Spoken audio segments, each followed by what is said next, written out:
What if the blind man in the corner wasn't blind at all, but the millionaire owner of the restaurant secretly testing his employees' honesty? What if a waitress nearly lost her job, her dignity, and her future because someone else planted stolen goods in her bag? And what if in a single moment, the truth unraveled everything? This isn't just a story about theft, it's a story about betrayal mass and one woman's unshakable integrity when everyone else crumbled. As secrets come to light, friendships break, and unexpected alliances form, one question lingers in the air. Would you still do the right thing if you thought no one was watching? Stay with us until the end. You won't believe who gets exposed, who walks away in shame, and who walks out with a second chance that changes everything. On a quiet Thursday afternoon at the Whitestone Grill, a high-end restaurant nestled in the heart of Chicago, a mysterious guest walked in. Tall, well-dressed, but wearing dark sunglasses and tapping a white cane against the marble floor, he appeared to be blind. The staff took notice immediately. "Good afternoon, sir," said Rebecca Moore, a young server known for her professionalism. "Would you like me to guide you to your table?" The man nodded. "Thank you, young lady. I'm waiting for a guest. In the meantime, may I have a glass of water?" "Right away," Rebecca replied, moving with grace. But in the staff corner, whispers had already begun. "Why do you always run to take care of special cases?" said Gabby Lane, another server, rolling her eyes. "Because it's basic decency," Rebecca responded calmly. "I mean, he probably won't notice if it's tap water or bottled," muttered Christian Myers, another waiter, smirking. "That doesn't mean we should cut corners," Rebecca shot back. Still, Christian took the glass of water himself, approaching the guest. "Here you go, sir. Fresh, boiled water, clean and safe." "Thank you, young man." "Much appreciated." What they didn't know was that this man, who called himself Mr. Stanton, was no ordinary diner. He was actually Henry Stanton, the new silent owner of Whitestone Grill and a multi-millionaire real estate mogul. And today he was conducting a secret test, not on the food but on the people. The first phase of the test was subtle. Henry accidentally dropped a thick envelope of cash on the floor beside his chair. He leaned slightly toward the edge of the table, pretending not to notice. Rebecca, coming by to check on him, stopped. "Sir, I believe you dropped this," she said, picking up the envelope and gently placing it in his hand. "That's a lot of money to carry around." "You should be careful." Henry tilted his head, his voice still steady but observant. "It's not often I meet someone so honest." "Thank you." "No need to thank me. Just doing what's right." A flicker of approval crossed Henry's face, hidden behind his glasses. Rebecca had passed, but others were already failing. Behind the scenes, Gabby and Christian were gossiping near the staff hallway. "Did you see how fat that envelope was?" Gabby whispered. "He's loaded. Must be some blind millionaire," Christian said. "And I say, we could use a bonus this month." They laughed under their breath and walked off, unaware that cameras had been installed around the restaurant the night before. Not long after, a woman entered the lobby. She was thin-tired, her coat torn, and shoes nearly falling apart. Her name was Paula Dawson, and she looked more like someone seeking shelter than a paying customer. I was invited," she said timidly to Gabby, who took one look at her and scoffed. "You were invited. Please. This is a restaurant for people with standards. Try the shelter down the street." Paula's voice trembled. I really was invited. He said he'd be here waiting for me," Christian chimed in, laughing. "Maybe check the dumpsters. You might find a gourmet surprise there." But before things got worse, Rebecca stepped in. "Hey, that's enough. Let her speak." "She says she's here for someone," Gabby muttered, probably hallucinating. Rebecca looked at Paula, then glanced across the room. "Was it a tall man with dark glasses?" "Yes," Paula said. "That's him." Rebecca gave her a gentle smile. "Come with me." She led Paula to Henry's table. The moment he heard her voice, Henry stood and greeted her. "I'm glad you came," he said warmly. "I almost turned around," Paula whispered. They were cruel." "You're here now," Henry said. "That's what matters. Let's eat." In the kitchen, Christian leaned against the counter, scoffing. "Unbelievable. He's actually eating with her. Wait until he sees how bad she smells." Gabby added, laughing. But not everyone was laughing. One of the busboys, Eric, overheard it all and clenched his jaw. It wasn't just rudeness anymore. It was inhumanity. Meanwhile, Henry and Paula sat at their table as Rebecca brought them the house specialty with a quiet smile. Gabby followed behind, scowling but silent. Henry turned to Rebecca and said, "Thank you for treating both of us with dignity. I won't forget that." As the meal continued, the tension in the restaurant rose. Christian and Gabby were seen whispering in corners, hiding things, growing increasingly paranoid. Something was brewing, and Henry Stanton was watching it all unfold. But they didn't know that the true test hadn't even started yet. Thanks for watching. Sorry for the interruption, but we hope you will help us improve our content in the future. Do you believe Rebecca truly acted from her heart, or was it luck? What would you have done if you found that envelope full of money? Comment 100 below if you think this story is just getting started. And hey, what country are you watching from? Drop your flag in the comments and share this video with someone who needs to be reminded that kindness still exists. The tension inside the restaurant was palpable. After the mysterious blind guest had departed, the rumors spread like wildfire. Whispers danced across the kitchen and dining room, some laced with curiosity, others with fear. But what no one realized was that the test had only just begun. That morning, the restaurant's general manager, Mr. Dawson, summoned 3 employees to the private office, Rachel, the floor supervisor, who had intervened during the incident.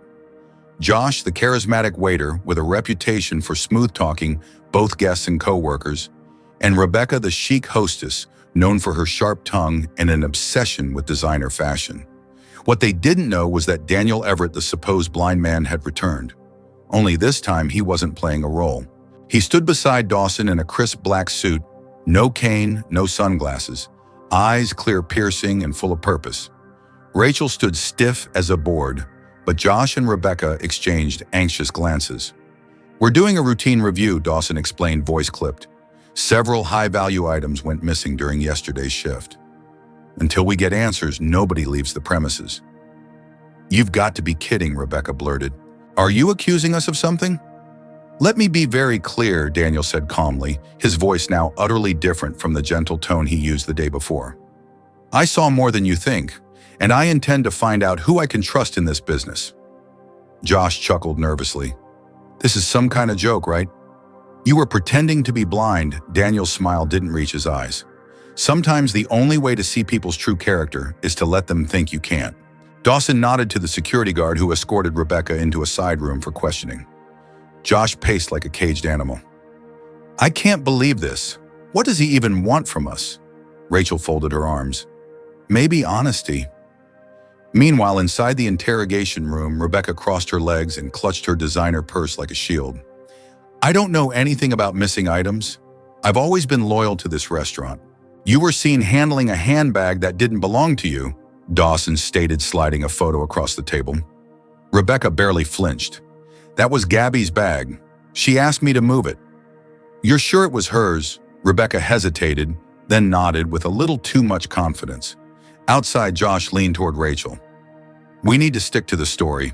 Gabby's already under suspicion. If she takes the fall, we walk clean." Rachel stared at him in disbelief. "You're actually okay with that?" "She's naive," Josh said with a shrug. "The type who'd return a wallet even if no one saw her take it. She'll bounce back." "We won't." "You disgust me," Rachel whispered. When it was Josh's turn to be questioned, he put on his usual charm. "Listen, I've worked here for years. I know how things run. Whatever's missing, I guarantee you it wasn't me." Daniel leaned forward.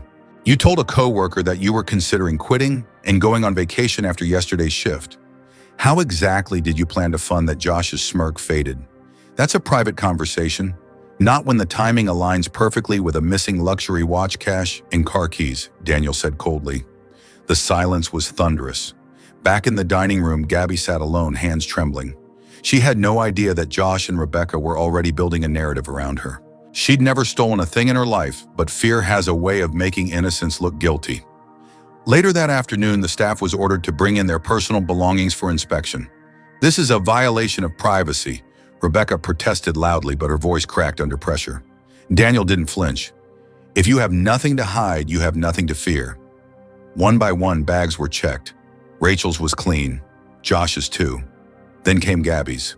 As the guard unzipped her modest, worn purse, everyone leaned in. And there it was, rolled cash, a set of luxury car keys, and a wallet that clearly wasn't hers. Gabby gasped. "That's not mine. I don't know how it got there." Rebecca smirked. "Yeah, right.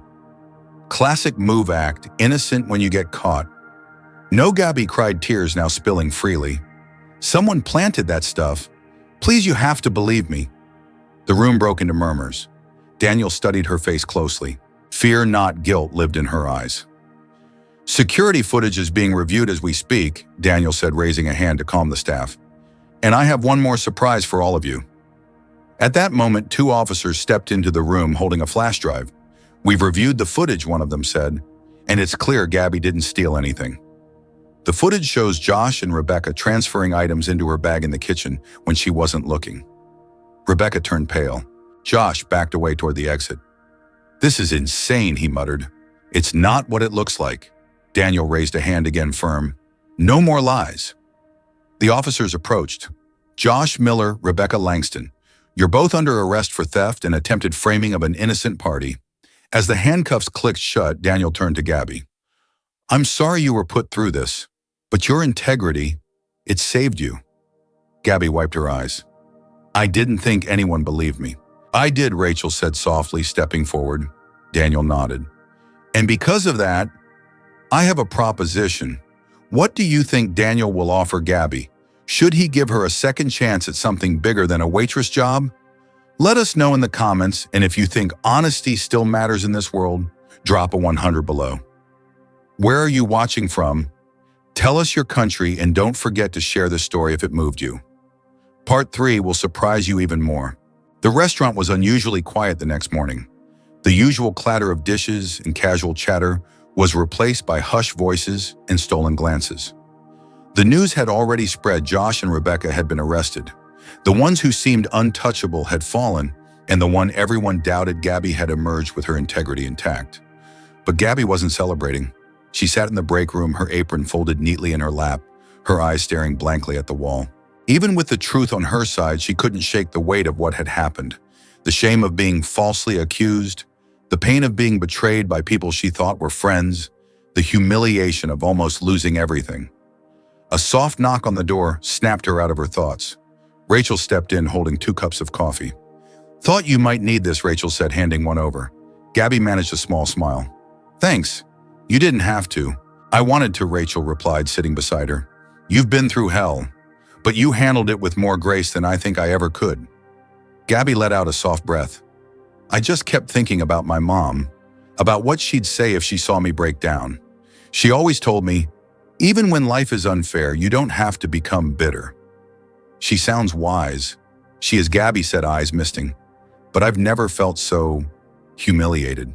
I was ready to walk away from this place for good." "You could, but then they'd win." Gabby looked up. "They already lost." Rachel smiled gently. "Exactly. Which means you get to decide what comes next." Just then, Daniel Everett entered the room. "Gabby," he said, his tone softer than usual. "Do you have a moment?" She stood up slowly. "Of course, sir." He gestured toward the hallway. "Walk with me." As they moved through the quiet dining room, Daniel glanced around. "You know, when I bought this place, it was supposed to be just another business investment. But yesterday, I saw something different." Gabby said, nothing, unsure where this was going. "I saw courage," Daniel continued. "I saw someone who chose honesty even when it would have been easier to stay silent. I saw someone who reminded me why I got into business in the first place." He stopped in front of a door marked "Office, Owner Only." "I've decided to expand," he said. "We're opening 2 more restaurants next year, and I need people I can trust to help me build a team, shape the culture, set the tone from day one." Gabby stared at him, unsure if she was hearing correctly. "I want you to be part of that leadership team," Daniel said simply. "You'll get training support and a real path forward. You've already proven you've got the most important quality I could ask for." Gabby blinked, speechless. "Are you serious?" "Dead serious," he replied. "But only if you're ready. I don't even know what to say." "Start with yes," he said with a smile. She laughed through a tear. "Yes." 2 months later, Gabby stood at the front of a brand new restaurant across town, wearing a smart black blazer with her name embroidered on the lapel, Gabby Hill, assistant manager. Her mother, recently recovered from illness, sat proudly in the VIP section during the soft opening, holding back tears as she watched her daughter command the room with quiet confidence. Daniel raised his glass during the toast. To new beginnings, and to those who remind us that honesty still matters in this world. Rachel clapped the loudest. Meanwhile, a surprise awaited Gabby after the event. Daniel handed her a small gift box. She opened it to find a silver bracelet with an inscription, "Integrity is doing the right thing even when no one is watching." Gabby looked up, overwhelmed. "Thank you. For everything." "You earned it," Daniel said. Back at the original restaurant, the atmosphere had changed dramatically. The staff had grown closer, more respectful. Rumors no longer spread like wildfire, instead encouragement did. A new culture had taken root, one that started with truth and was watered by empathy. Rachel, now promoted to general manager, kept a framed quote above her desk. "Never doubt the quiet ones, they're usually the strongest." As for Gabby, her story continued to spread beyond the restaurant. A local news outlet picked it up. The headline read, "From accused to admired, how one woman's honesty changed a business forever." And so, in a world often tempted by shortcuts and shadows, one young woman's quiet strength reminded everyone what it meant to walk with dignity. She didn't just clear her name, she changed the game. Now we want to hear from you. Have you ever been wrongly accused or misunderstood? How did you handle it? If this story moved you, drop a 100 in the comments below. And tell us, what country are you watching from?